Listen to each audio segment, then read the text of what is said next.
وَلَقَدْ يَسَّرْنَا الْقُرْآنَ لِلذِّكْرِ فَهَلْ مِن مُّدَّكِرٍ۔ السلام علیکم ورحمۃ اللہ وبرکاتہ۔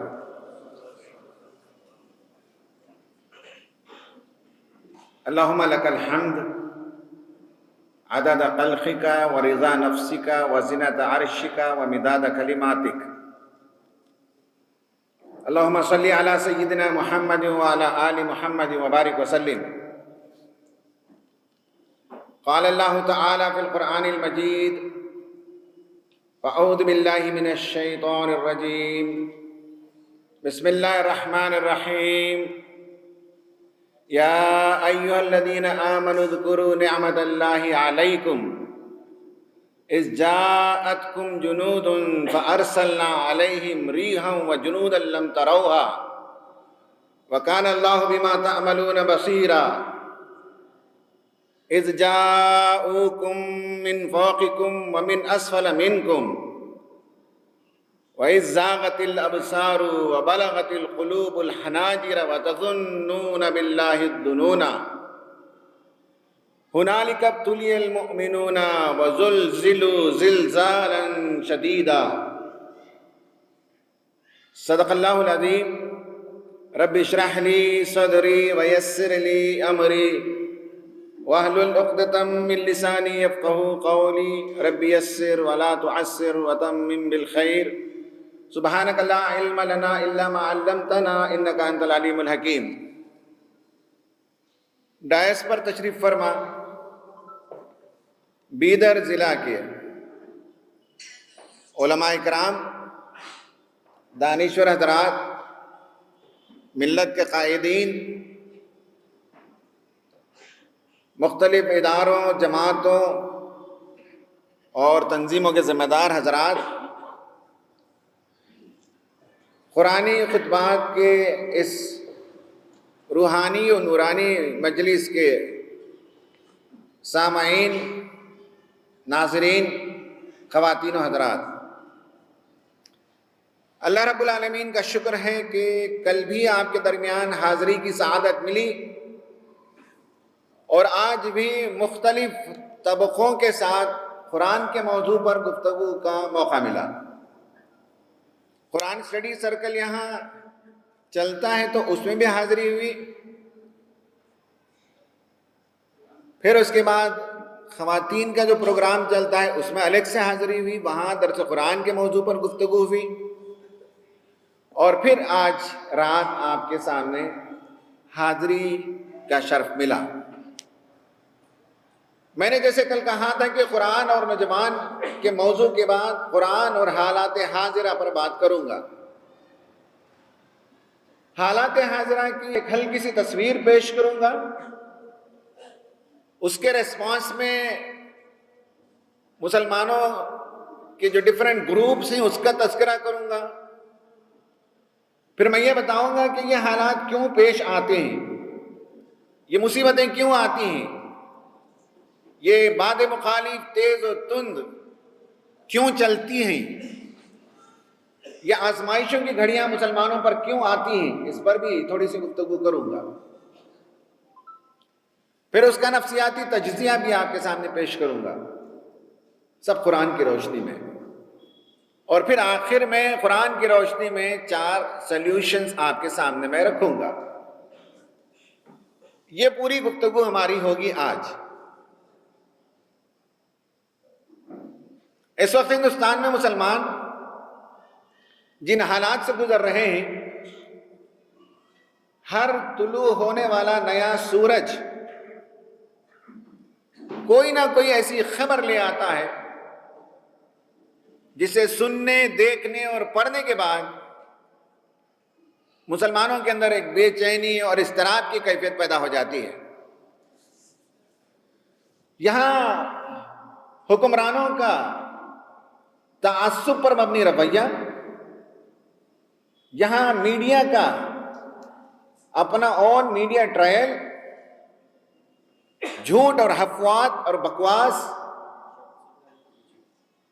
اور فیک نیوز ان سب کا عام کرنا اور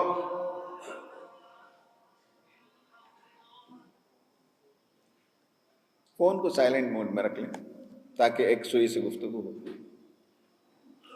اور پھر ایڈمنسٹریشن کی طرف سے کہیں تعصب کا رویہ، کہیں کورٹ کے فیصلوں کو دیکھ کر تعجب ہونے لگتا ہے کہ اچھا اب ظلم کا نام انصاف رکھ دیا گیا، اب اس کو بھی عدل کہا جائے گا.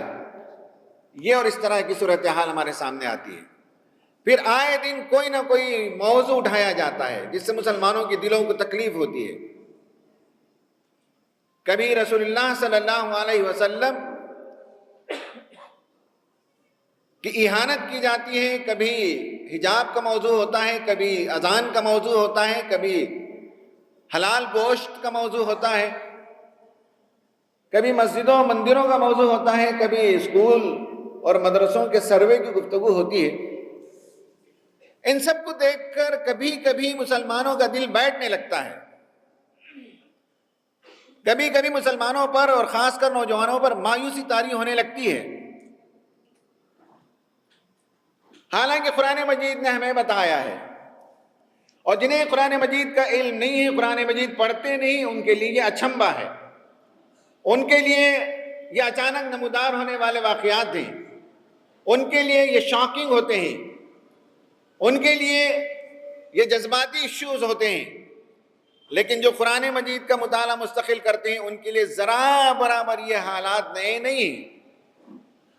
قرآن نے اس کا پریڈکشن کیا ہے، لَتُبْلَؤُنَّ فِي أَمْوَالِكُمْ وَأَنفُسِكُمْ وَلَتَسْمَعُنَّ مِنَ الَّذِينَ أُوتُوا الْكِتَابَ مِنْ قَبْلِكُمْ وَمِنَ الَّذِينَ أَشْرَكُوا أَذًى كَثِيرًا وَإِن تَصْبِرُوا وَتَتَّقُوا فَإِنَّ ذَلِكَ مِنْ عَزْمِ الْأُمُورِ. قرآن نے بتایا کہ تم ضرور بضرور، لام تاکید کے ساتھ ہے، آزمائے جاؤ گے، مصیبتیں آئیں گی، پریشانیاں آئیں گی، تمہارے اموال میں بھی اور تمہارے انفس میں بھی. وَلَتَسْمَعُنَّ مِنَ الَّذِينَ أُوتُوا الْكِتَابَ مِنْ قَبْلِكُمْ،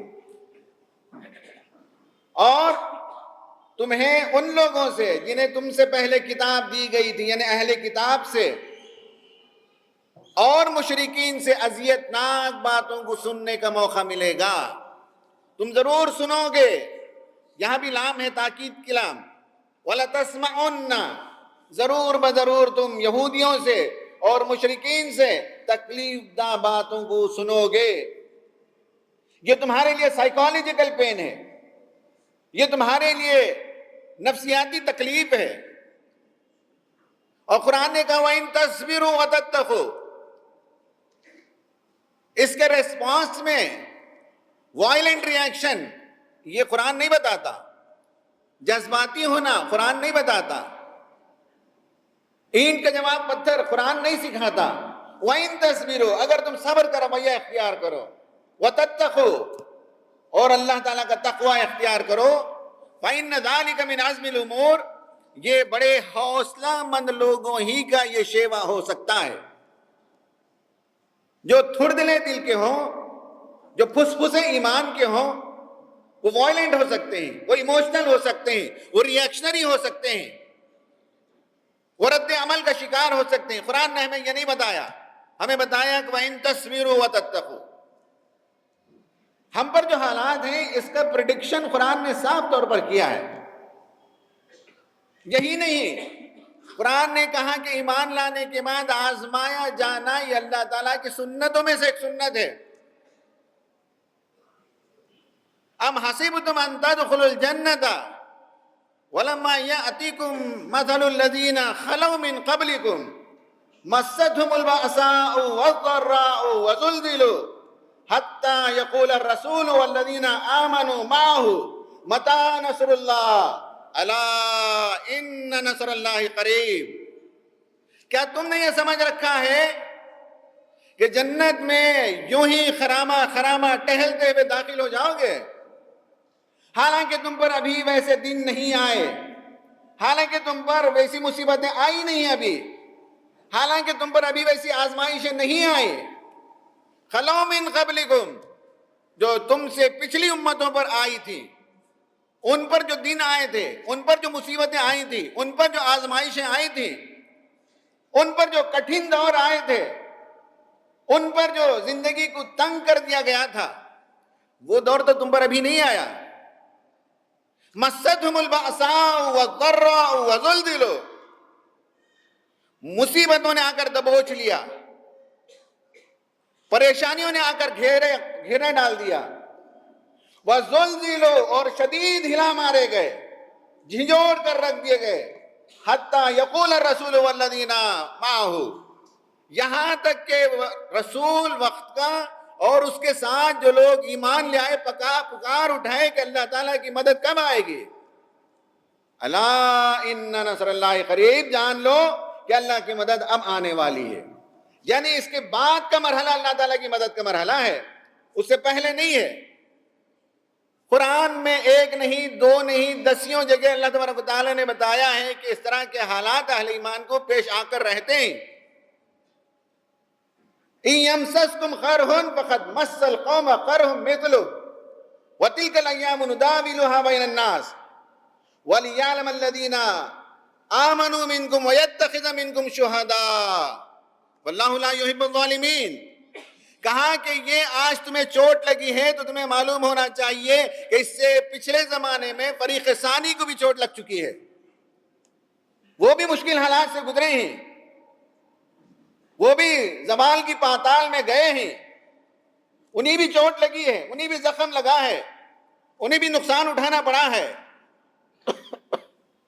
یہ تو زمانے کی گردش ہے جو ہم کراتے رہتے ہیں، یہ زمانے کے اتار چڑھاؤ ہیں جو ہم گردش کراتے رہتے ہیں،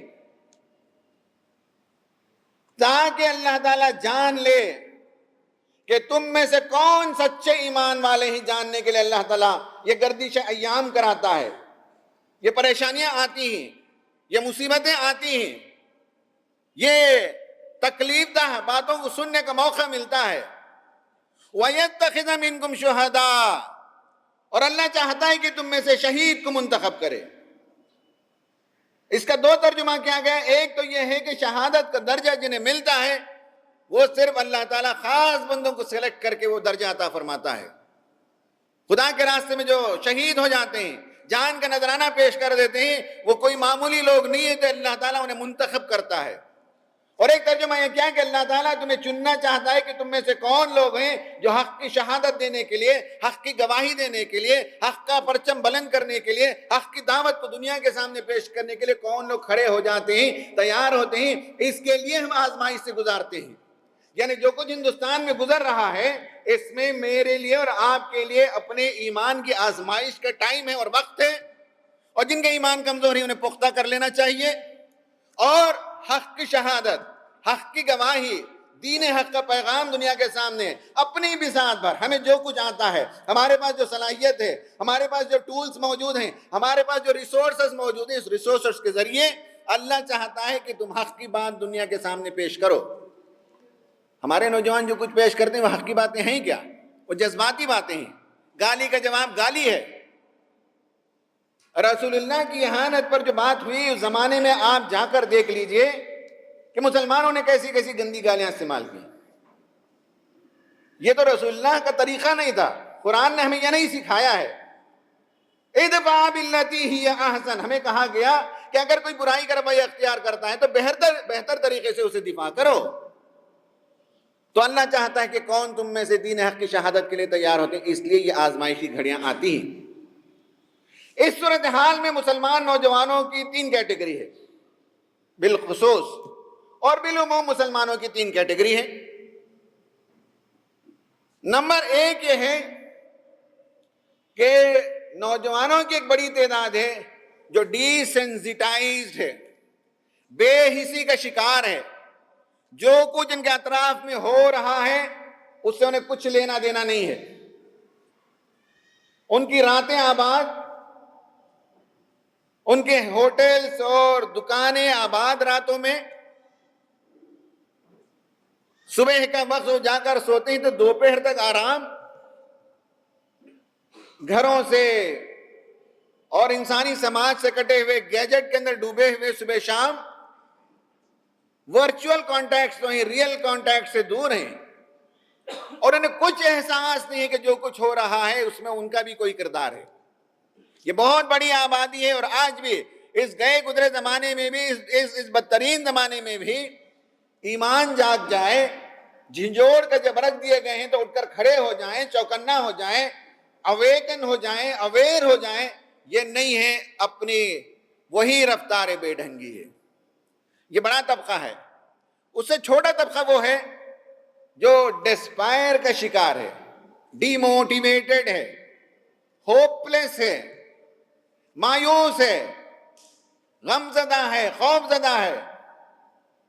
اس کے سوشل میڈیا کی پوسٹ، ان کی تحریریں، ان کی باتیں، اس میں مایوسی جھلکتی ہے، اس میں اشتعال نظر آتا ہے، اس میں بھڑکاؤ نظر آتا ہے۔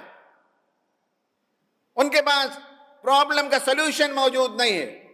یہ دوسرا طبقہ ہے۔ پہلا طبقہ ڈی سینسیٹائز، دوسرا طبقہ ڈی موٹیویٹڈ ہے، اور تیسرا طبقہ ہے جو آج اس مجلس میں آیا ہے، وہ 1% اور 2% ہے، جو زندگی کا ایک مقصد رکھتے ہیں، جو زندگی کا ایک نصب العین رکھتے ہیں، حالات سے وہ مایوس نہیں ہیں۔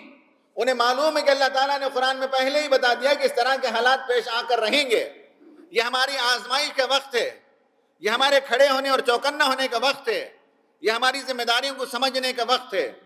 اس ملک میں توحید کی دعوت کو عام کرنا، اس ملک میں انسانیت کے پیغام کو عام کرنا، اس ملک میں خواتین کی عزت اور عظمت کا پیغام ڈنکے کی چوٹ پر دنیا کے سامنے بیان کرنا، اس ملک میں جو ایشوز ہیں، پاورٹی کے ایشوز ہیں، اس ملک میں ان ایمپلائمنٹ کے ایشوز ہیں، اس ملک میں کاسٹ سسٹم کے ایشوز ہیں، ان سب کا سلوشن ہم اپنے پاس رکھتے ہوئے ہم خاموش بیٹھ نہیں سکتے۔ ہم یہ دعوت دنیا کے سامنے پیش کریں گے۔ یہ تیسرا طبقہ ہے جو چھوٹا سا طبقہ ہے لیکن اپنے پاس ایک پرپس رکھتا ہے۔ یہ جو حالات ہیں ان حالات کے بارے میں اسے معلوم ہے، یہ پہلی بار رونما نہیں ہوئے ہیں، اس سے پہلے بھی کئی مرتبہ تاریخ میں اس سے زیادہ کٹھن واقعات رونما ہو چکے ہیں۔ اگر میں سچ بتاؤں تو یہ ہے کہ آج جن حالات سے ہم گزر رہے ہیں یہ کچھ نہیں ہے ان حالات سے جو صحابہ اکرام گزرے ہیں۔ میں نے ابھی سورہ احزاب کی آیتوں کی تلاوت کی، اس میں اللہ تبارک و تعالیٰ نے ایک بہت شاندار سائیکالوجیکل نکتہ بتایا ہے۔ وہ یہ ہے کہ پازیٹیو لوگ وہ ہوتے ہیں جن کی نگاہ پازیٹیو چیزوں پر ہوتی ہے، جن کی نگاہ خدا کی نعمتوں پر ہوتی ہے، جن کی نگاہ اسٹرینتھ پر ہوتی ہے، جن کی نگاہ اپنی قوت پر ہوتی ہے، اور مایوس لوگ وہ ہوتے ہیں جن کی نگاہ ہماری کمزوریوں پر ہوتی ہے، جن کی نگاہ ہمارے ویکنسز پر ہوتی ہے، جن کی نگاہ پرابلم پر ہوتی ہے۔ وہ نیگیٹو فادر ہے جو اپنے بچوں کی صرف برائی بیان کرتا ہے اور کہتا ہے کہ آج کے بچے نالائق ہو چکے، آج کے بچے موذور ہو چکے، آج کے بچے اطاعت نہیں کرتے۔ یہ نیگیٹو فادر ہے۔ اور پازیٹیو فادرنگ یہ ہے، پازیٹیو پیرنٹنگ یہ ہے کہ پرابلم ہے، ایگزسٹ کرتا ہے، اسے میں تسلیم کرتا ہوں، سلوشن کیا ہے وہ پیش کرتا ہے۔ نیگیٹو مدر وہ ہوتی ہے جو صبح شام بچوں کے ساتھ جس کی چپقلش ہوتی رہتی ہے، بچوں کو بے ڈھنگا کہنا، بچوں کو بد سلیقہ کہنا، بچوں کی شرارتوں کو برداشت نہیں کرنا، بچوں کی نفسیات سے ناواقف ہونا، ان کے مسائل کا رونا روتی رہتی ہے۔ وہ نیگیٹو مدر ہے، وہ نیگیٹو پیرنٹنگ وہ کرتی ہے۔ پازیٹیو پیرنٹنگ یہ ہے کہ بچے ایسے ہی ہیں، تسلیم کریں، اب اس کے بعد سلوشن کیا ہے وہ بتائیں، اور بچوں کے اندر جو خوبیاں ہیں وہ تلاش کریں۔ دنیا میں ایسا نہیں کہ صرف ناکارہ ہوتے ہیں بچے۔ اسی طرح قوموں میں بھی یہی ہے کہ نیگیٹو رونا وہ لوگ روتے ہیں جو نیگیٹو پرسنالٹی کے حامل ہوتے ہیں، اور ان کو صرف مسائل نظر آتی، مصیبتیں نظر آتی ہیں۔ مسائل اور مصیبتوں کے بیچ میں اللہ تعالیٰ کی جو کرشمہ سازیاں ہوتی ہیں، اللہ تعالیٰ کی جو رحمتیں نمودار ہوتی ہیں، اللہ تعالیٰ کی طرف سے جو کمک ملتا ہے، اللہ تعالیٰ کی طرف سے جو استعانت ملتی ہے، اس پر ان کی نگاہ ہوتی ہے۔ یہ پازیٹیو ایٹیٹیوڈ والے۔ قرآن نے کہا یا ایھا الذین آمنوا اذکروا نعمت اللہ علیکم اذ جاءتکم جنود۔ جنگ احزاب کا تذکرہ کیا اور کہا کہ مسلمانوں اللہ کی نعمت کو یاد کرو، پازیٹیوٹی سکھایا اللہ تعالیٰ نے۔ حالانکہ حالات بہت خراب تھے. اگلی آیت میں بتایا کہ مسلمانوں میں سے بعض لوگوں کی صورتحال کیا تھی, ان کی نفسیاتی کیفیت کا اللہ تعالیٰ نے اسکیننگ رپورٹ ہمارے سامنے پیش کر دی. لیکن کہا کہ اللہ کی نعمت کو یاد کرو, بھول کیوں جاتے ہو؟ جب جنود تمہارے پاس آئے, قرآن میں 2 لفظ آئے ہیں, ایک جنود آیا ہے, ایک احزاب ہے. اس میں فرق یہی ہے کہ جنود جب کہتے ہیں تو کمبیٹنٹ فورس, وہ لشکر جو حملہ آور ہوتی ہے, اور احزاب جب کہتے ہیں تو وہ لشکر یا وہ فوج یا وہ گروپ جو کمبیٹنٹ بھی ہو سکتے ہیں, نان کمبیٹنٹ بھی ہو سکتے ہیں. تو کہا کہ جب لشکر مدینے کے اطراف گھیراؤ جس نے کر لیا, امٹ کر لوگ آ گئے, ایسے میں اللہ تعالیٰ کی نعمت کو یاد کرو. فَأَرْسَلْنَا عَلَيْهِمْ رِيحًا, اللہ تعالیٰ کاسمک انٹروینشن کرتا ہے, ہواؤں کو بھیج دیا, آندھی کو بھیج دیا, اور ایسی زبردست آندھی اور ایسا زبردست طوفان آیا کہ ان کے خیمے اور شامیانے اکھڑ گئے, ان کے خیموں کی تنابیں اور چوبیں اکھڑ گئیں, جانور بدک گئے, چولہے اور ہانڈیاں الٹ گئیں, فوج تتر بتر ہو گئی. دشمنوں کے سلسلے میں اللہ تعالیٰ کاسمک انٹروینشن کرتا ہے, اپنی طرف سے آفاقی انٹروینشن کرتا ہے. ہندوستان میں بھی آپ دیکھیے کہ جس زمانے میں مسلمان, ان کی شہریت خطرے میں تھی, ان کی حالت اس وقت ہمیں معلوم ہے کہ کیا کچھ نہیں تھی, ایسے میں اللہ تعالیٰ کا کاسمک انٹروینشن آتا ہے. اللہ تعالیٰ اپنی مدد کو بھیجتا ہے کسی نہ کسی طریقے سے, اور اس کے بعد کہا وَجُنُودًا لَمْ تَرَوْهَا, اور اللہ تعالیٰ نے تمہاری مدد کے ایسے لشکروں سے جو تمہیں نظر نہیں آتے. یعنی یہ ہے کہ فرشتوں کا جو نزول ہوا وہ مسلمانوں کی صفوں میں ہوا, اور قرآن کہتا ہے کہ وَجُنُودًا لَمْ تَرَوْهَا, اور ایسی فوجوں کو اللہ تعالیٰ نے بھیجا جو تمہیں نظر نہیں آتی تھی. مفسرین نے لکھا ہے کہ جب فرشتوں کا نزول ہوا تو مسلمانوں کو تو نظر نہیں آتے تھے, لیکن کافروں کو نظر آتے تھے. یہ مسلمانوں کی تعداد بہت بڑی ہے, مسلمانوں کی قوت زیادہ ہے, مسلمانوں کا اسٹرینتھ زیادہ ہے, اور رعب کے ذریعے سے اللہ تعالیٰ مدد کرتا ہے. آج بھی ہماری صورتحال ہمیں معلوم ہے, ہماری صفوں میں کیا صورتحال ہے, لیکن ہمارے بارے میں ایک رائے ہے, آج بھی ایک رائے ہے ہمارے بارے میں. یہ وہ لوگ ہیں جو اسلام کا پیغام عام کرتے ہیں, یہ وہ لوگ ہیں جن کے اندر نمازوں کی پابندی ہے, یہ وہ لوگ ہیں جن کے اندر کوئی سینٹرل اتھارٹی ہوتی ہے. تو میں عرض کر رہا تھا کہ آج بھی مسلمانوں کے سلسلے میں بہت اچھی رائے باہر پائی جاتی ہے. کہا کہ اللہ تعالیٰ نے تمہاری مدد کی روب کے ذریعے سے. وَكَانَ اللَّهُ بِمَا تَعْمَلُونَ بَصِيرًا, اور واقعہ یہ ہے کہ اللہ تعالیٰ ہر چیز پر نگاہ رکھتا ہے, اسے معلوم ہے جو کچھ ہو رہا ہے, وہ غافل نہیں ہے ظالموں کے ظلم سے, وہ غافل نہیں ہے جو کچھ اسلام اور مسلمانوں کے خلاف سازشیں رچی جا رہی ہیں, وہ ظالموں کو کیفر کردار تک پہنچاتا, یہ اس کی ذمہ داری ہے. ہم اپنی ذمہ داری نبھائیں, وہ اپنی ذمہ داری نبھائے گا, مگر ہمارا معاملہ الٹا یہ کہ اس کی ذمہ داری ہم نبھانا چاہتے ہیں, ہماری ذمہ داری وہ نبھائے, ہم یہ مطالبہ کرتے ہیں. دین کی دعوت کو دنیا کے سامنے پیش کرنا یہ ہمارا کام تھا. ہم اسے کہتے ہیں کہ پروردگار دین کی ہوائیں چلا دے, ہدایت کی ہوائیں چلا دے, تو یہ کام کر دے, ہم نہیں کریں گے. اور اس کی جو ذمہ داری ہے کس کو سزا دیں کس کو پکڑے وہ ہم لیتے ہیں, اور ہم سزا دینا چاہتے ہیں, ہم لوگوں کو جنتی اور جہنمی کے خانوں میں تقسیم بھی کرتے ہیں. وَكَانَ اللَّهُ بِمَا تَعْمَلُونَ بَصِيرًا, اللہ تعالیٰ سب کچھ جانتا ہے, اطمینان رکھو. اِذْ جَاءُوكُم مِّن فَوْقِكُمْ وَمِنْ أَسْفَلَ مِنْكُمْ, جب فوجیں آئیں اوپر سے اور نیچے سے, یعنی مدینہ کے جیوگرافیکل لوکیشن میں نارتھ سے بھی فوجیں آئیں, ساؤتھ سے بھی فوجیں آئیں. اگر ہماری صورتحال میں کہنا چاہیں تو ہمارے لیے بھی مصیبتیں کبھی پارلیمنٹ کی طرف سے آتی ہیں, کبھی اسمبلیز کی طرف سے آتی ہیں, کبھی کورٹس کی طرف سے آتی ہیں, کبھی میڈیا کی طرف سے آتی ہیں, کبھی گنڈوں کی طرف سے آتی ہیں. اِذْ جَاءُوكُم مِّن فَوْقِكُمْ وَمِنْ أَسْفَلَ مِنْكُمْ, اوپر سے اور نیچے سے مصیبتیں آتی ہیں. قرآن نے کہا ایسا ہوا.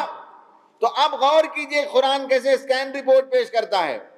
کوئی رپورٹر جب جنگ کی رپورٹ پیش کرے گا تو یہ بتا سکتا ہے کہ ادھر کی فوجیں کتنی تھی، ادھر کی فوجیں کتنی تھی، ادھر کتنا پریپیئرڈنس تھا، ادھر کتنا پریپیئرڈنس تھا، ادھر کتنے ہتھیار تھے، ادھر کتنے ہتھیار تھے، یہ بتا سکتا ہے۔ لیکن دنیا کا کوئی رپورٹر یہ نہیں بتا سکتا کہ ان کے من کے اندر کیا کچھ ہو رہا تھا، یہ کوئی نہیں بتا سکتا۔ اللہ تعالیٰ نے بتایا اذ زاغت الابصار وبلغت القلوب الحناجر وتظنون باللہ الظنونا۔ مسلمانوں کی صفوں میں جو کچھ ہوا، سارے مسلمان نہیں، کمزور ایمان والے تو ضرور تھے اس میں بھی، ان کے دیدے پتھرا گئے، ان کے دل اڑنے لگے، ان کے کلیجے منہ کو آنے لگے، اور اللہ سے بدگمانیاں وہ کرنے لگے۔ یہ آپ جا کر گوگل آؤٹ بھی کر کے دیکھ سکتے ہیں، یہ سمٹمز کیا ہیں۔ یہ ایسا نہیں ہے کہ ایک مقرر جس طرح سے الفاظ کا بہاؤ کرتا ہے، مترادفات کو استعمال کرتا ہے، سینونیمز کو ایک کے بعد دوسرا پلیس کرتا چلا جاتا ہے، مقرر ویسا نہیں ہے۔ آپ گوگل آؤٹ کر کے دیکھیے سمٹمز آف اینگزائٹی کیا ہے۔ جب خوف اور خطرات منڈلاتے ہیں تو اندر سے انسانی جو کیفیت ہوتی ہے، ان میں پہلی کیفیت اینگزائٹی کی پہلی کیفیت یہ ہے you will not be able to focus۔ نگاہ کسی ایک جگہ نہیں ٹکتی، کبھی ادھر کبھی ادھر، کبھی ادھر کبھی ادھر۔ ازاغت الابصار، ان کے دیدے پتھرا گئے، وبلغت القلوب الحناجر، اور ان کے دل یا ان کے کلیجے منہ کو آ رہے تھے۔ یہ سیکنڈ سمٹم ہے اینگزائٹی کا، پاؤنڈنگ ہارٹس لکھا ہوا ہوگا، پاؤنڈنگ ہارٹس، دل کی دھڑکن تیز ہو جاتی ہے۔ اینگزائٹی کے پیشنٹ کو لگتا ہے کہ کوئی دبا رہا ہے سینے میں، کوئی گلا دبوچ رہا ہے، بے قراری ہوتی ہے، آنکھیں کھڑی ہو جاتی ہیں، دیدے پتھرا جاتے ہیں، پہلی دوسری مرتبہ گھر والے پریشان ہو جاتے ہیں، پھر وہ عادی ہو جاتے ہیں کہ ان کا معاملہ ایسا ہی ہے۔ کہاں کہ بلغت القلوب الحناجر وتظنون باللہ الظنون، اور اللہ کے سلسلے میں بدگمانیاں کرنے لگے۔ ہماری عورتوں کا کیا ہوگا، ہمارے بچوں کا کیا ہوگا، ہماری کھیتیوں کا کیا ہوگا، ارے ہمیں ٹوائلٹ پہ جانے کے لیے موقع نہیں ہے، دشمن اتنا گھیر چکے ہیں کہ ہم آزادی کے ساتھ، اطمینان کے ساتھ ہم فراغت کے لیے نہیں جا سکتے۔ تفسیر میں یہ باتیں لکھی ہوئی ہیں۔ یہی حال آج مسلمانوں کے ایک بڑے طبقے میں ہے، ان کے دیدے پتھرا گئے ہیں، ان کے کلیجے منہ کو آنے لگتے ہیں، خدا کے سلسلے میں بدگمانیوں کی باتیں کرنے لگتے ہیں۔ کیا ہے کہ اللہ تعالیٰ ہمیں آزماتا ہے، ہم نماز کے پابند ہیں، ہم روزہ رکھتے ہیں، پھر ہمیں کیوں آزمائش آتی ہے؟ آپ کی نماز سے، آپ کے روزوں سے خدا کا کیا فائدہ ہے؟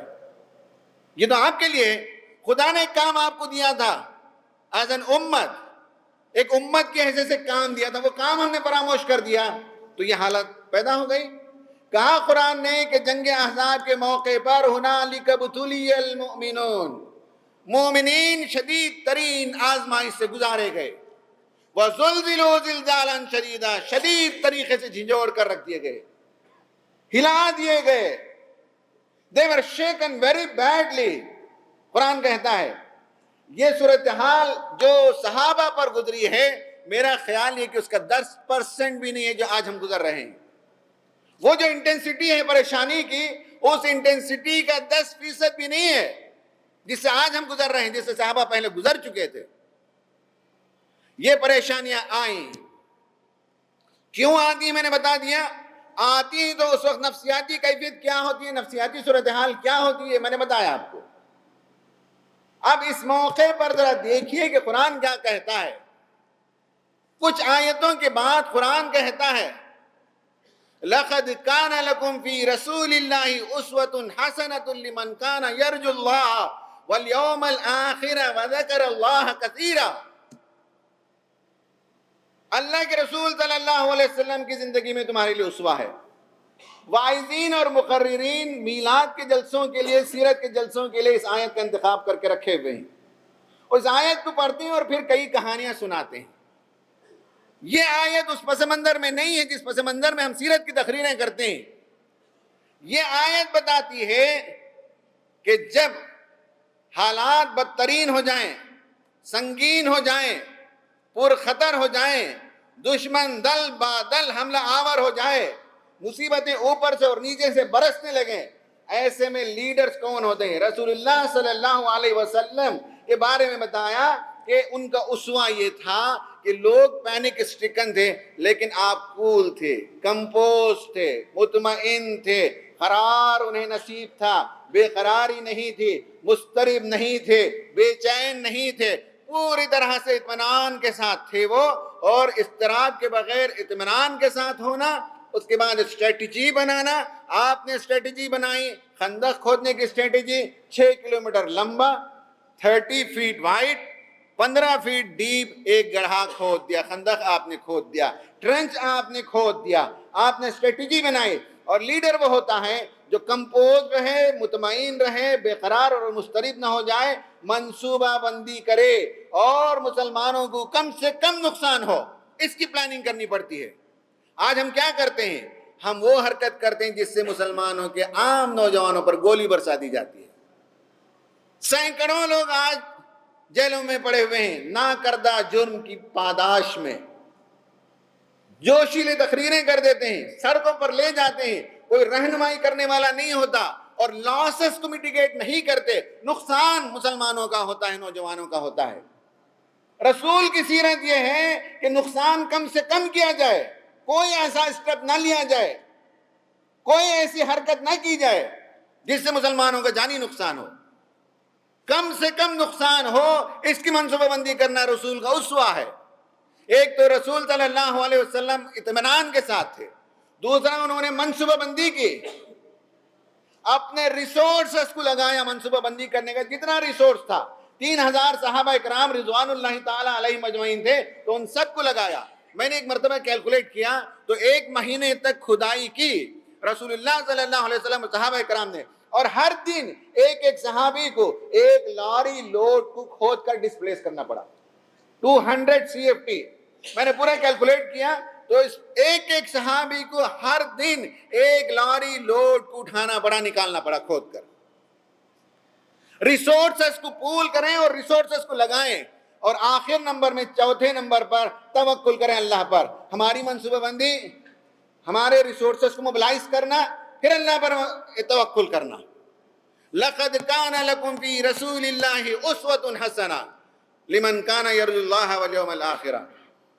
جو اللہ پر ایمان رکھتا ہے، جو آخرت پر یقین رکھتا ہے، اسے چاہیے کہ رسول صلی اللہ علیہ وسلم کی زندگی سے نمونہ لے، اسوہ لے، آپ کے فٹ سٹیپ پر چلے.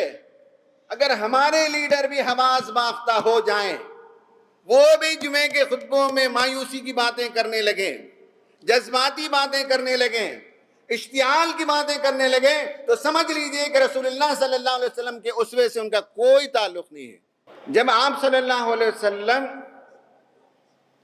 نے یہ رول پلے کیا تو آپ صحابہ اکرام کو اطمینان آ گیا. پہلے قرآن نے کہا، صحابہ میں کس کیٹیگری کے لوگ ہیں قرآن نے نہیں بیان کیا. ہمیں معلوم ہے کہ ان میں سے منافقین بھی تھے، ان میں سے کمزور ایمان والے بھی تھے، اس میں صادق الوعد بھی تھے. اب قرآن نے کہا وَلَمَّا رَأَى الْمُؤْمِنُونَ الْأَحْزَابَ قَالُوا هَذَا مَا وَعَدَنَا اللَّهُ وَرَسُولُهُ وَصَدَقَ اللَّهُ وَرَسُولُهُ وَمَا زَادَهُمْ إِلَّا إِيمَانًا وَتَسْلِيمًا. جب احزاب کو، فوجوں کو دیکھا تو کہنے لگے کہ یہ وہ وعدہ ہے جو اللہ نے کیا اور رسول نے کیا، اور اللہ کا وعدہ سچا ہے، رسول کا وعدہ سچا ہے. ہم ضرور آزمائے جائیں گے، ہم پر مصیبتیں آئیں گی، ہم پر فوجیں چڑھ دوڑیں گی، ہم پر یہ سب دن آنے والے ہیں جو اللہ اور اس کے رسول نے پریڈکشن کیا تھا، وہ سچا ہے. رسول اور خدا سچے ہیں، اور ان حالات نے ان میں کسی اور چیز کا اضافہ نہیں کیا سوائے ان کے ایمان کے اور تسلیم و رضا کے. تو یہ جو ہندوستان میں اس وقت حالات ہیں، ان میں سوال یہ کہ کتنے لوگوں کے ایمان میں اضافہ ہوا. یہ اپنے دلوں میں جھانک کر، گریبانے میں جھانک کر دیکھیں. اگر آپ کے ایمان میں اضافہ ہوا، آپ کے تسلیم و رضا میں اضافہ ہوا، تو یہ بالکل قرآنی ایٹیٹیوڈ ہے. اور اگر ہمارے ایمان کے اندر کمی آ گئی، ہمارے پائے استقلال میں جنبش آ گئی، ہمارے پیر اکھڑنے لگے، ہمارے دل بے قرار ہو گئے، ہم جذباتی ہونے لگے، تو اس کا مطلب یہ ہے کہ ہمیں ابھی بہت دور تک سفر کرنا ہے رسول صلی اللہ علیہ وسلم کے نقوش قدم پر. تسلیم و رضا اور ایمان میں اضافہ ہو گیا، قرآن نے کہا. اس کے بعد ان میں سے کچھ لوگ کام آ گئے. من المؤمنین رجال صدقوا ما عاہدوا اللہ علیہ. جنہوں نے اللہ سے عہد کیا، وعدہ کیا، وہ کام میں آ گئے، انہوں نے اپنا وعدہ پورا کر دکھایا. فَمِنْهُمْ مَنْ قَضَى نَحْبَهُ وَمِنْهُمْ مَنْ يَنْتَظِرُ وَمَا بَدَّلُوا تَبْدِيلًا. سنیے، حالات کے دباؤ میں آ کر وہ دبے نہیں، وہ جھکے نہیں، وہ کمزور نہیں پڑے، وہ پیچھے نہیں ہٹے.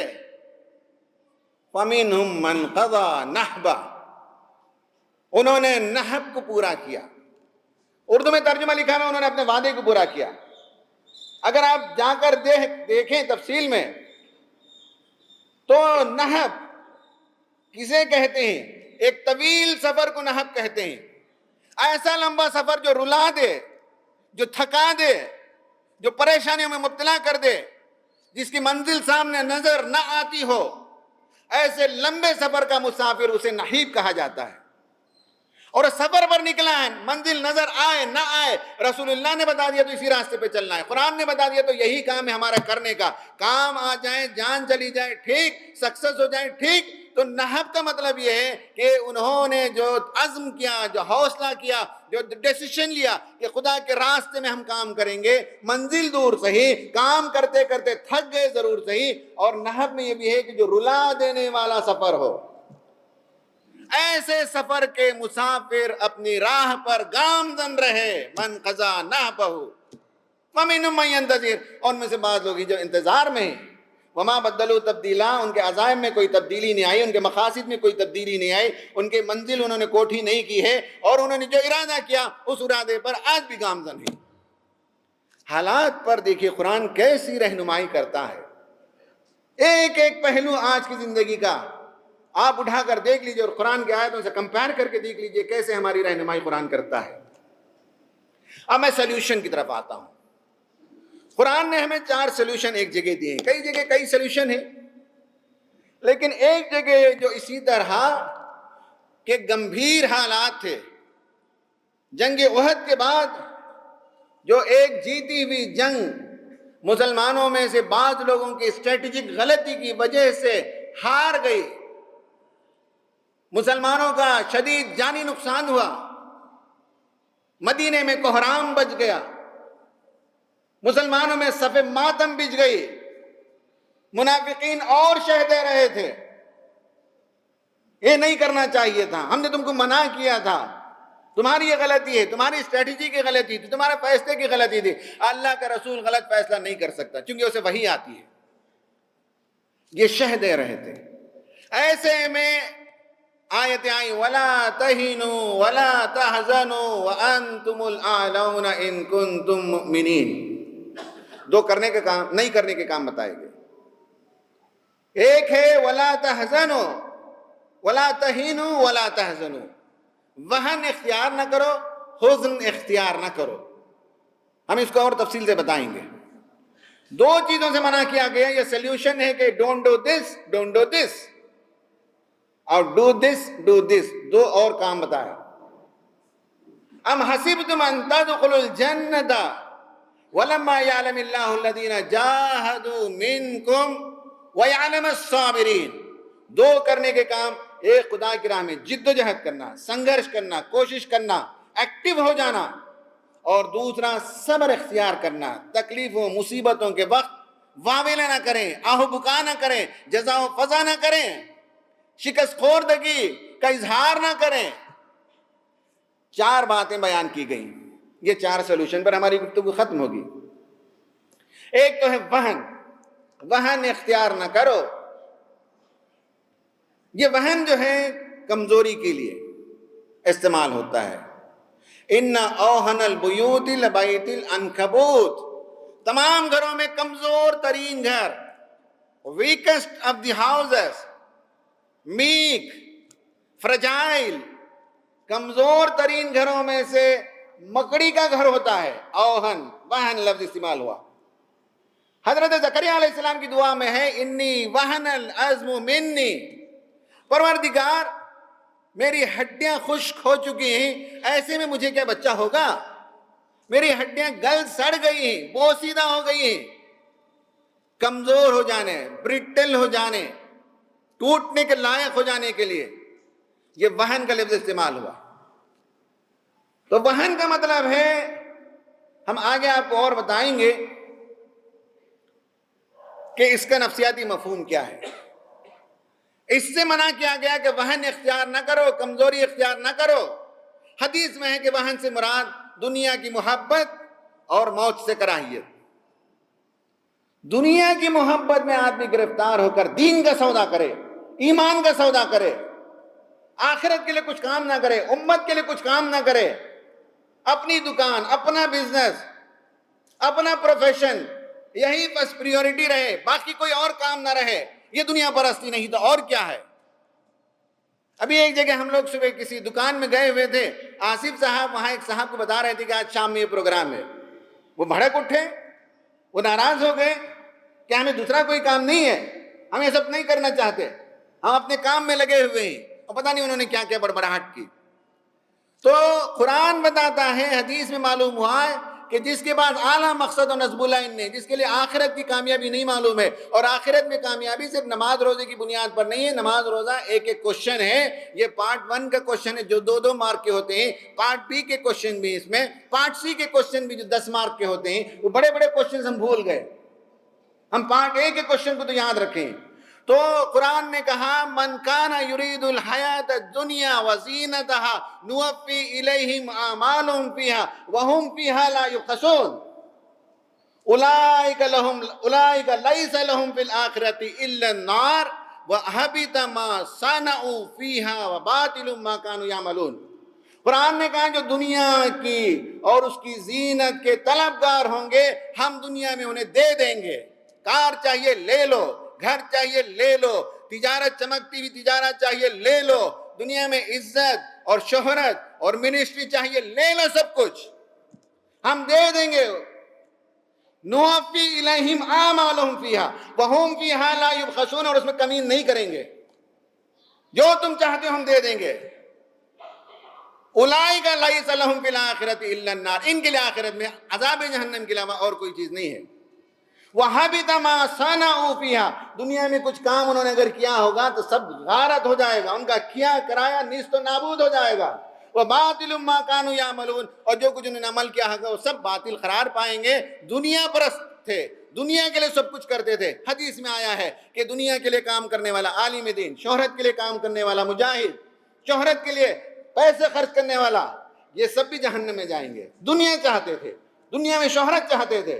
حدیث میں یہ بات تفصیل سے آئی ہے. کہا کہ وہن اختیار نہ کرو. نمبر 2 کہا حزن. حزن جو ہے جب کہتے ہیں تو ترجمہ میں تو کہا گیا ہے کہ غم نہ کرو. پہلا جو ہے اگر سائیکالوجی کی زبان میں کہنا چاہیں تو this is called as limiting belief. 4 کام میں 2 کام انسان کو پیک ڈاؤن کرتے ہیں. These are the 2 things which peg you down, which don't allow you to fly high. یہ آپ کو نیچے کھینچ لیتی ہیں 2 چیزیں. ایک ہے لمیٹنگ بلیف، آپ کا یہ خیال کہ میں یہ نہیں کر سکتا، یہ مجھ سے نہیں ہوگا، حالات میں میری یہ ذمہ داری نہیں ہے، اب ہم سے کچھ نہیں ہوگا، بس اپنی دنیا دیکھیں، سنبھالیں، اور ہم کوئی قربانی دے دیں، کوئی ادارہ بنا لیں، کوئی کام کریں، اب ہم سے یہ نہیں ہوگا. This is called as limiting belief, جو انسان کو ذاتی زندگی میں بھی نیچے کھینچ لیتے ہیں. دوسرا ہے حزن. حزن جب کہا جاتا ہے تو صرف غم نہیں ہے، تمام نیگیٹو ایموشنز کا جامع ہے لفظ حزن. Anger, fear, sadness, hurt feeling, guilt feeling, اور اس طرح کے بے شمار نیگیٹو ایموشنز. خوف ہے، احساس پستی ہے، احساس کمتری ہے، اور جذبات مجروح ہیں، اور احساس جرم ہے، اور پتہ نہیں کیا کیا ہیں. یہ سارے نیگیٹو ایموشنز کو ملا کر کہا یہ حزن ہے. یہ انسان کو نیچے لے جاتی. جو نیگیٹو ایموشن کا شکار ہے، جسے غصہ جلدی آتا ہو، جسے چڑچڑاہٹ جلدی آتی ہو، جو تنقید کرنے کا ماہر انسان ہوتا ہے، لازماً وہ نیچے کی طرف جاتا ہے. نیگیٹو ایموشنز یہ نہ اختیار کرو. فردن بزنس میں کامیاب ہونا ہے تب بھی یہ نہ کہو کہ مجھ سے یہ نہیں ہوگا. I can't do this, this is not my cup of tea. جب آپ کہیں گے تو this is your limiting belief، آپ نیچے جا رہے ہیں. اور نیگیٹو ایموشنز، غصہ کرنا، بھڑک جانا، اور شکایتیں کرنا، برائیاں بیان کرنا، مار پیٹ کرنا بچوں کو، یہ سب نیگیٹو ایموشنز ہیں، اور جو یہ اختیار کریں گے وہ نیچے جائیں گے. قرآن نے کہا ڈونٹ ڈو دس ولا تہنوا ولا تحزنوا. اگر نہیں کرو گے وانتم الاعلون ان کنتم مؤمنین، اوپر جاؤ گے. اگر یہ دو نہیں کرو گے تو یو ول فلائی ہائی، اوپر جاؤ گے۔ اب دو کام کرنے کے لیے کہا قرآن نے، دو کام یہ ہیں کہ اللہ تعالیٰ دیکھنا چاہتا ہے۔ ام حسبتم ان تدخلوا الجنۃ ولما یعلم اللہ الذین جاہدوا منکم، تم میں سے کون ہے جو جد و جہد کرتا ہے، کون ہے جو سنگھرش کرنا چاہتا ہے خدا کی راہ میں، کون ہے جو حرکت و سرگرمی دکھانا چاہتا ہے۔ یہاں سے اٹھنے کے بعد اگر ہم اپنی زندگی میں ایک فیصلہ کرتے ہیں کہ کل سے میں دین کی خدمت کے لیے ایک چھوٹا سا کام یہ کروں گا، میں کسی 4 بچوں کو پڑھاؤں گا، میتھمیٹکس مجھے پڑھانا آتا ہے، میں ایک غریب بیوہ کے لیے راشن کا انتظام کر دوں گا، میں کچھ بچوں کو قرآن پڑھاؤں گا، میں کچھ بچوں کو IAS کی تیاری کراؤں گا، میں فلاں کروں گا، میں فلاں کروں گا۔ جاہدوا منکم، کون اس میں سنگھرش کرتا ہے؟ سائیکالوجی کی زبان میں کہتے ہیں ڈرائیونگ کوشچن۔ ہر انسان کے ذہن میں کوشچن ہوتا ہے۔ صبح میں اٹھنے کے بعد آدمی دوڑ دھوپ کرتا ہے، مجھے آج پیسے کمانا ہے، میں کیسے ایک اچھا بزنس مین بن سکتا ہوں، میں کیسے ایک کامیاب تاجر بن سکتا ہوں۔ This is a driving question which drives you, اور آپ بزنس میں کامیاب ہوتے ہیں۔ میاں بیوی میں صبح شام جھگڑا ہے تو ایک ڈرائیونگ کوشچن ہوتا ہے کہ how can I make my family یہ ہیپی فیملی، میں کیسے اپنے گھر کو خوشگوار بناؤں۔ تب مجھے خیال آتا ہے صاحب ذرا آصف صاحب سے ملاقات کر لیتے ہیں، ذرا فلاں مولانا سے ملاقات کر کے پوچھتے ہیں کہ کیسے ہم اپنے گھر کو خوشگوار بنائیں۔ جب یہ ڈرائیونگ کوشچن ذہن میں ہوتا ہے تو ہم دوسروں کے پاس جاتے ہیں اور ان سے حل طلب کرتے ہیں، سیکھتے ہیں، یا یوٹیوب میں دیکھتے ہیں، یا ہیپی میرڈ لائف کا ورکشاپ اٹینڈ کرتے ہیں۔ یہ ڈرائیونگ کوشچن کا ہونا ضروری ہے۔ قرآن نے کہا جاہدوا منکم، اور آخر میں وَيَعْلَمَ الصَّابِرِينَ، اور ویلیوز انسان کو 2 چیزیں اوپر لے جاتے ہیں۔ ایک مائنڈ میں ڈرائیونگ کوشچن ہو، how can I be a successful person, how can I be a good father, how can I be a great businessman, how can I contribute to the society. جب یہ question آئے گا تب آپ society کو contribute کریں گے۔ یہ question ہی نہ ہو، یہ سوال ہی نہ ہو تو آپ سوسائٹی کو کچھ دے نہیں سکتے۔ یہ ڈرائیونگ کوشچن آپ کو ڈرائیو کرتے ہیں، اٹ ٹیکس یو اپ۔ والذین جاہدوا منکم، جد و جہد جو کریں گے۔ وَيَعْلَمَ الصَّابِرِينَ، ویلیوز انسان کی آئیڈینٹی ہے، پہچان ہے۔ Who am I؟ بھائی بڑا نیک آدمی ہے، وہ بڑا امانتدار انسان ہے، بڑا محنتی لڑکا ہے۔ یہ جو ایک لفظ میں ہم بیان کرتے ہیں وہ اس کے ویلیوز کو بیان کرتے ہیں۔ That is your identity. Quran نے کہا مسلمان کی آئیڈینٹی ہے کہ وہ ایک مقصد کے لیے لگاتار سفر کرتا ہے، کبھی جھکتا نہیں، کبھی دبتا نہیں، کبھی بکتا نہیں، وہ آگے بڑھتا چلا جاتا ہے، جس کا نام ہے صبر۔ صبر رکنے کا نام نہیں ہے، صبر جھکنے کا نام نہیں ہے، صبر بکنے کا نام نہیں ہے۔ صبر بڑھتے چلے جانا، قدموں کو پیچھے نہ ہٹانا، اور اپنی منزل کو کھوٹی نہ کرنا، راہ پر گامزن رہنا، حالات جیسے کچھ بھی ہوں، اس کو کہا جاتا ہے صبر۔ میں اپنی گفتگو کے اختتام پر آ گیا۔ قرآن نے ہمیں سولوشن دیا، 2 چیزیں نہ کرو، 2 چیزیں کرو۔ 2 چیزیں نہ کرو، ایک تو یہ کہا کہ دنیا پرستی اختیار نہ کرو، اور دوسرا کہا کہ نیگیٹو ایموشنز کا شکار نہ ہو جاؤ، منفی جذبات کا شکار نہ ہو جاؤ، جذباتیت کو دور کرو، جذباتی توازن پیدا کرو، عقل مندی اور حکمت سے کام کرو، ریشنلٹی پیدا کرو، ڈونٹ بی ایموشنل۔ تو یہ 2 چیزیں نہ کرو اور 2 چیزیں کرو۔ ایک کوشچن پیدا کرو کہ میں دنیا میں کیا کر سکتا ہوں، اس کے لیے کوشش شروع کرو۔ You are accountable for your endeavors, not for the results۔ آپ اپنی کوششوں کے لیے خدا کے سامنے جواب دہ ہیں، آپ منزل اور رزلٹ کے لیے جواب دہ نہیں۔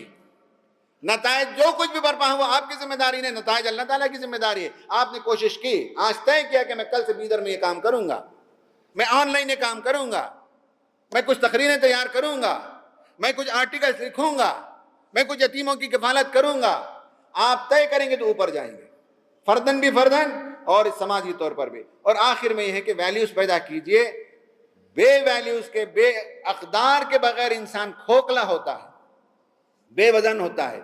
خطرے پیدا کریں، ویلیوز پیدا کریں، کردار پیدا کریں۔ یہ 4 کام پر ہماری انفرادی اور اجتماعی کامیابی منحصر ہے۔ 2 نہیں کرنے کے کام، 2 کرنے کے کام۔ خواتین حضرات، میں اپنی گفتگو مکمل کر چکا۔ میں نے قرآن کے حوالے سے بتایا کہ یہ آزمائشیں کیوں آتی ہیں۔ یہ ایمان کا تقاضا ہے، یہ اللہ تعالیٰ نے لکھ رکھا ہے، اور یہ آزمایا اس لیے جاتا ہے کہ کھرے اور کھوٹے میں فرق ہو جائے۔ جو مومنین کارآمد ہیں جو ناکارہ ہیں دونوں میں تمیز ہو جائے، اس لیے اللہ تعالیٰ یہ آزمائشیں لاتا ہے۔ اس کے ریسپانس میں مسلمانوں کی 3 کیٹیگری کے میں نے تذکرہ کیا، بالخصوص نوجوان، ایک ریئیکشنری ہیں، ایک ڈی سینسیٹائزڈ ہیں، اور ایک میدان عمل میں سرگرم ہے۔ 3 قسم کی کیٹیگری کا میں نے ذکر کیا۔ پھر میں نے بتایا کہ یہ حالات جو آئے ہیں، ایسے شدید ترین حالات، اس سے 10 گنا زیادہ شدید ترین حالات سے صحابہ کرام رضوان اللہ تعالیٰ علیہم اجمعین دوچار ہوئے۔ اس میں لیڈر کا کردار یہ تھا کہ وہ مطمئن رہیں، وہ منصوبہ سازی کی، انہوں نے اپنے وسائل کا استعمال کیا اور اللہ پر توکل کیا۔ اس کے نتیجے میں مومنوں کا ایمان بڑھ گیا، اس کے نتیجے میں مومنوں کی ان کا جو ایمان ہے اور ان کی رضا و تسلیم، یہ دونوں میں اضافہ ہو گیا۔ اور ان میں سے کچھ لوگ اسی راستے میں چلتے چلتے تھکا دینے والا راستہ اور رلا دینے والا راستے میں چلتے چلتے ختم ہو گئے، اور کچھ لوگ ہی جو ابھی اس راستے پر چل رہے ہیں۔ پھر میں نے آخر میں 4 باتیں بیان کی کہ 2 نہیں کرنے کے کام اور 2 کرنے کے کام۔ اللہ تعالیٰ سے دعا ہے کہ اللہ تعالیٰ ان حالات کو صحیح نقطہ نظر سے اور قرآنی نقطہ نظر سے سمجھنے کی توفیق عطا فرمائے، اور جو حل قرآن نے ہمیں بتایا ہے اس پر کار بند ہونے کی توفیق عطا فرمائے۔ آمین۔ وآخر دعوانا ان الحمد للہ رب العالمین۔